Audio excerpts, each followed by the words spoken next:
Hey guys, what's up? Welcome to my channel. I play Yu-Gi-Oh here. Today I'm going to be showing you guys an Infernoble replay and my deck profile for the deck. So yeah, without further ado, I'm not gonna, blabber too much. Let's just get into the video.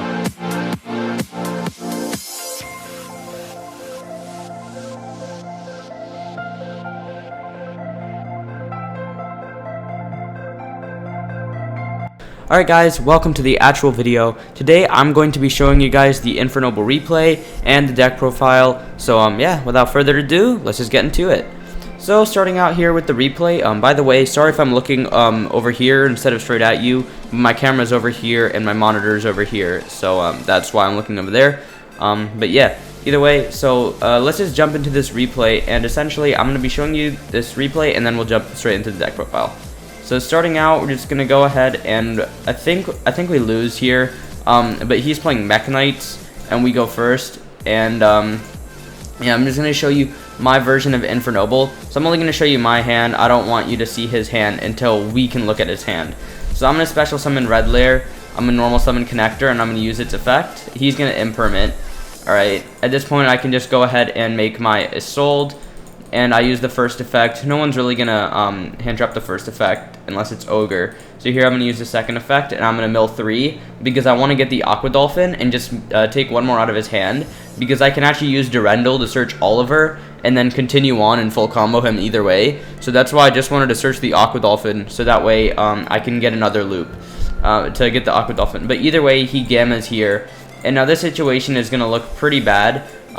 Because what we have here is no monsters. The Red Lair we can't use. The Phoenix Blade's a brick, but we do have the Durendal, luckily enough, so we can still play. So we're going to use the Durendal, equip it to one of his monsters, it doesn't matter which one, and we can search the Oliver here, which is really nice. Now we can send the Phoenix Blade to summon the Oliver, special summon out Renaud, use Renaud's effect, and we're going to add the Fossil back to our hand. Alright, at this point I just have full combo. So I can use Hulk, and I'm going to get Jet out from the deck. And then I'm going to use Auroradon here at this point. I'm going to get myself 3 tokens. At this point, I'm going to Living Fossil, revive back anything. It doesn't matter. What I should have done here in retrospect is bring back the Hulk, because that way I had more warriors to add back Phoenix Blade. But it didn't really matter at this point. So at this point, we're just going to go ahead and use Auroradon's effect to tribute off those two to get out the O-line from the deck. I'm going to use O-Line to go into Garden Rose Maiden, and this is the combo that I'm playing. I search the Black Garden at this point. Alright, I activate the Phoenix Blade to add it back to my hand, and then I can activate the Black Garden here. Now, for those of you guys who don't know what Black Garden actually does, because I'm pretty sure most of you guys have just seen it in the FDK, and you know that it gives your opponent a monster, but you don't know this card's actual effect. So what this card's actual effect is you can just... Alright. You can target one monster in your graveyard with attack equal to the total attack of plant monsters on the field. Destroy this card and as many plant monsters on the field. Then if you destroyed all of them, special summon the targeted monster. So we're going to give our opponents 3 tokens and have Coral Dragon in the graveyard. Each of the tokens has 800 attack. So essentially what this does is it allows us to give us another use out of Coral Dragon. So you can probably see where this is going. Alright, so now we can go ahead and use Jet, and that'll give them a token from this. So this token has 800 attack. Now we can go ahead and make Coral Dragon. They get a second token. And now we can go ahead and make Croco and draw 2 cards. And they get a third token. We actually draw the Gearfried here, which is absolutely nuts as well. Now we can go ahead and use this Garden to go ahead and tribute itself and pop all 3 tokens to revive back Coral Dragon. Now we can make the Vermilion. And surprise, surprise, we can make VFD. So we can go ahead and turn these 2 into the Charles. Alright, and we can go ahead and equip it with the Oliver. We're going to overlay for VFD. Alright, at this point we can banish 1 to summon out the Gearfried. And during end phase we're going to trigger off Charles to equip itself with the Ogier, the Smoke Grenade, pop the Smoke Grenade, and rip 1. Now I'm not actually sure why I didn't scoop here, because I didn't really know what he was playing, so I would have scooped here. But he didn't scoop here for some reason. And essentially, look at this. Through an Imperm and a Gamma, the 2 probably best hand traps of the format right now, ignoring Nibiru, which is sort of like a give or take situation, because most decks, like the good combo decks right now, can just play through a Nibiru. Rocket can sometimes play through it, Dragon Link, I guess, not really Rocket.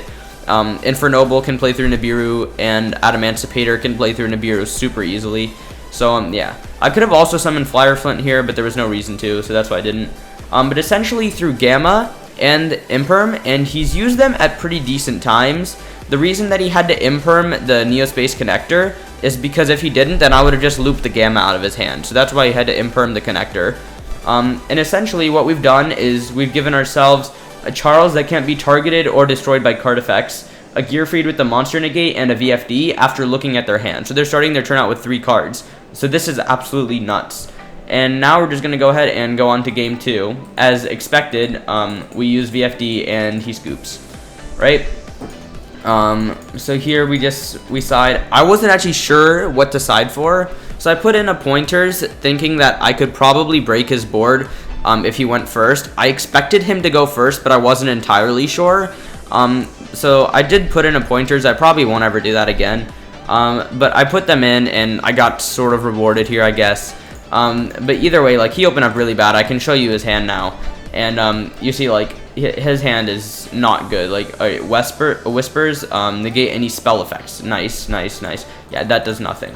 So at this point, he's just gonna set 2 because he has no other option.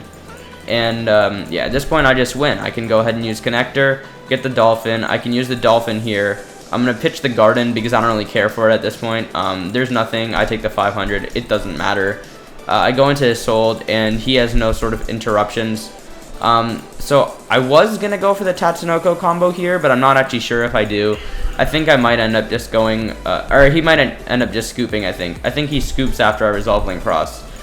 So yeah, this is just he scoops here. But mainly the reason that I wanted to show you guys this replay is for the first game, where I played through the 2 hand traps and still put up a really good board. Usually full combo would end on that board, plus Herald, and sometimes also plus Savage. So, that's all I wanted to show you guys for this replay, and without further ado, let's jump into the deck profile. With the deck profile, and we'll just jump straight into it. So starting out with the Infernobles, I played 2 Ogier, 2 Renaud, and 2 Oliver. You definitely don't need any more of these. You also play the 1 Astolfo because it's a once per duel. But yeah, so you don't need any more than these, otherwise you'll brick. The issue is, like, you know, I started out thinking like 2 Ogier or 3 Ogier, 3 Renaud, 3 Oliver, and that's how I played in my 60 card version, which I will show later on. But this is sort of just a much better ratio because the truth is they're really bricky. I mean, Renaud and Oliver are extenders, but Astolfo is really good. But the issue is, like, if you draw multiples, they do absolutely nothing. So that's why you only play 2 of each one, and they're searchable by the Durendals, they're searchable by the Chalices, they're searchable by the Rhoda. So there's absolutely no reason to play them in more than 2. The second comes up for these 2 because you need the equip for Charles, and the second Renaud just comes up because it's a good follow-up / extender, etc. We do also play 3 Immortal Phoenix Gearfried. You either play 1 of this card or 3 of this card, to be honest, for me at least. Like, you either want to see it or you don't. I don't think 2 is, like, a very good idea. You can sort of go along the fact that it and Tactics serve the same purpose, but not for me. So that's why I think 3 Gearfried is absolutely necessary to allow you to play through hand traps like Nibiru and, you know, those sort of things. It's absolutely necessary for me to play 3 Gearfrieds. I've bricked on it, like, a couple times, but that's so, like, little when you brick on it that it really doesn't matter to me all that much. 2 Fire Flints, again, you don't want to brick on it, and it's searchable by the Rhoda and the Durendals if you need it, and also Heritage of the Chalice. Essentially, every Fire Warrior in your deck is searchable except for Gearfried, because Durendal can search it, and Heritage of the Chalice can search that, and Rhoda can just search any of your level 4 or lower warriors. So it's just the nuts, right? Next, we play the 3 Connectors and the 1 Dolphin. If you play the Sublimation package, I guess that's okay, but Connector and Dolphin are definitely better. If you're playing the Sublimation package, you have to play it alongside this, because otherwise the issue is that the Sublimation package doesn't bait out any hand traps. This, you normal summon Connector, it'll bait an Ash, it'll bait a Veiler, because they don't want you to get access to that Dolphin, because you can loop it out of their hand. So it automatically baits out a hand trap, then you just use any extender and you can keep comboing through. So that's why this is so good. The issue with Sublimation is it equips, so they can't even Ash it, and then you're just gonna go ahead and make it sold straight away, which is really cool in, like, you know, just sort of like a non-realistic situation. But if your opponent has any hand trap, then you pretty much just lose, because they hand trap Isolde's second effect, and you don't want that to happen. Like, you can usually play through it, but you don't want it to happen, so there's no reason to play Sublimation over Connector. You already have enough ways to get 2 warriors on board and enough extenders that there's no reason to play Sublimation and Connector, and out of those 2, Connector is just better. So that's why you play this package. There's a combo with Connector and any extender that loops 3 cards out of your opponent's hand, and also ends on a VFD and a Charles and a Herald, or a Savage, Herald or Savage, whichever one you want. So that's absolutely nuts, and you know, that just like, it shows the power of the Connector engine. Next for the tuners, you play the Jet Synchron, the O-Line, and the Genva. You can combo if you draw them, but obviously it's better if you don't. I mean, the one that you're like really okay drawing is Jet Synchron, because it doesn't affect the combo at all. You really want to go for Genba, not Oliver, because that combo is better. But this is the lineup that you play. I was playing Vylon Sphere, but I took it out because it never really came up and it wasn't that good. Next I am playing the 2 red layers. You only need 2, you'd never need 3. 3 is going to be super bricky, and what people actually don't know about this is that it's a good follow-up, because when it's normal or special, you can target a super quant, so it can actually add itself back to the hand, which is really cool. Now for the spells and the equips, we're playing 3 Durendal, which are all searchable by Heritage of the Chalice. So Heritage of the Chalice can add a Noble Knight or a Noble Arms, and these are all treated as Noble Knights. So you can add either any of the Infernobles, or you can add the Durendal to your hand. You don't play the Joyce because it's not needed. So 3 Durendal, the 1 Phoenix Blade as part of the combo, Smoke Grenade because it's Smoke Grenade, 1 Autonomous Action, and 1 Living Fossil. So the reason that I'm playing 5 equips rather than floor is because if you draw one of them with Genba, you still want to be able to combo. It's not that likely, but for when the situations where it does happen, because you do play like 3 non-equips, if you don't, then you play 3 non-equips, and if you draw one of those with Genba, you essentially just lose. You have to do the Noah Sold combo, and that's not really that strong of a combo. Next, I'm playing the Back Garden because it's actually part of my combo, because it allows me to go into VFD and still keep my Charles and Gearfried on the board. As you saw in that replay, because I was able to search it out and then just revive back Coral Dragon.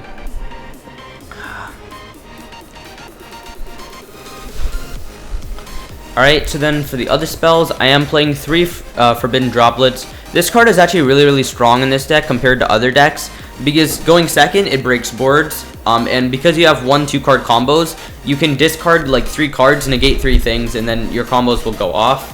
And also going first, because you have like at least usually 2 equips, that's another 2 free negates just by sending the equips to the graveyard.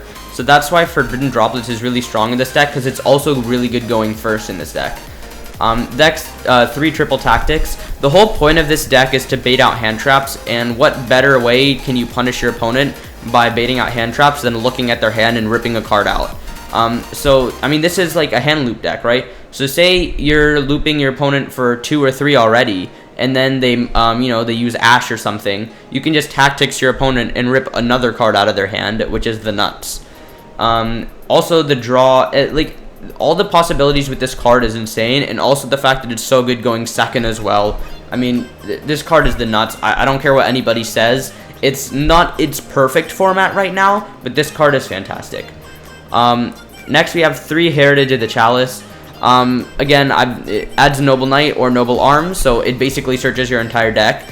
And also the second effect that everyone forgets about this card is while it's in the graveyard, if a Noble Knight that's equipped by a Noble Arms, I think, if a Noble Knight equipped with the Noble Arms is destroyed by battle, you can add it back to your hand. So people forget that effect, that this card actually recurs itself, which is insane. And then we also play, obviously, the 1 Rhoda and the 1 Monster Reborn to keep pushing. So essentially we have 2 Monster Reborns because of Living Fossil. So now we actually are practically playing 7 Rhodas in this deck, because you have the 3 Durendals, the 3 Heritage of the Chalice, and the 1 Rhoda. So there's so many different like Rhodas in this deck that it's so consistent. You basically never brick with this deck. So yeah. Onto the extra deck, I'm playing the 1 Isolde, the 1 Linkross, the 1 Hulk, and the 1 Metal Marcher. This is all you need. So the reason that you don't play 2 Isolde is because every like smart person will not hand trap Isolde's first effect. They'll hand trap the second one.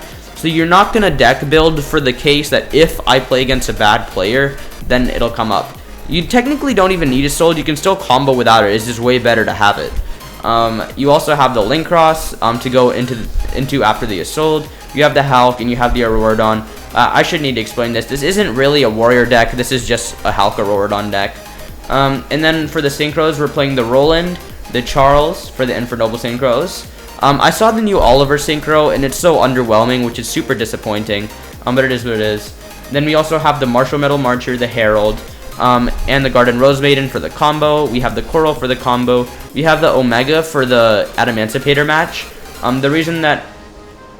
so I was playing Tatsunoko in the past, but I took out Tatsunoko for Omega, because once you cleared an Adamancipator board, there came the problem of your opponent having Block Dragon in the graveyard, and that just allowed them way too much recovery, so that's why I have to play the Omega as well.